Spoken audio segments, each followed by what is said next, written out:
வணக்கம் நண்பர்களே. இன்னைக்கு நம்ம என்ன டாபிக் பார்க்க போறோம் அப்படின்னா டிஸ்பர்ஷன் பத்தி தான் பார்க்க போறோம். டிஸ்பர்ஷன் அப்படின்னா என்ன அப்படின்னா spread of data. High dispersion அப்படின்னா என்னன்னா ஒரு டேட்டா பாயிண்ட்டுக்கும் அடுத்த டேட்டா பாயிண்ட்டுக்கும் இருக்கிற கனெக்டிவிட்டியே ரொம்ப அதிகமா இருக்கும். ஃபார் இன்ஸ்டன்ஸ் இப்போ என்னோட சேலரி வந்து $100 பாத்தீங்கன்னா எனக்கு அப்புறமா இருக்கிறவங்களோட இன்னொருத்தவங்களோட சேலரி வந்து $1000 அப்படின்னா டேட்டாவோட வாலட்டிலிட்டி ரொம்ப அதிகமா இருக்குன்னு சொல்லுவாங்க. இது ஹை டிஸ்பர்ஷன்.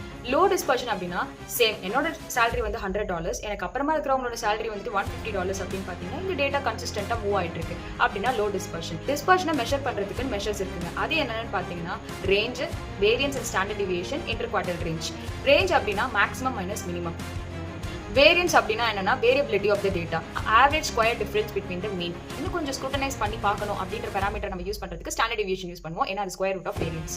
நெக்ஸ்ட் நமக்கு என்ன இருக்குன்னு பாத்தீங்கன்னா inter quarter range. Inter quarter range கண்டுபிடிக்கிறதுக்கு Q3 - Q1 பண்ணணும். Q3ன்றது வந்து 75th குவார்ட்டர் சொல்லுவாங்க, Q1ன்றது 25th குவார்ட்டர் சொல்லுவாங்க. இது ரெண்டுத்தையும் சப்ராக்ட் பண்றதுனால நமக்கு என்ன கிடைக்குது அப்படின்னா அந்த மிடில் வேல்யூஸ் எங்க இருக்குன்றது கண்டுபிடிக்குது.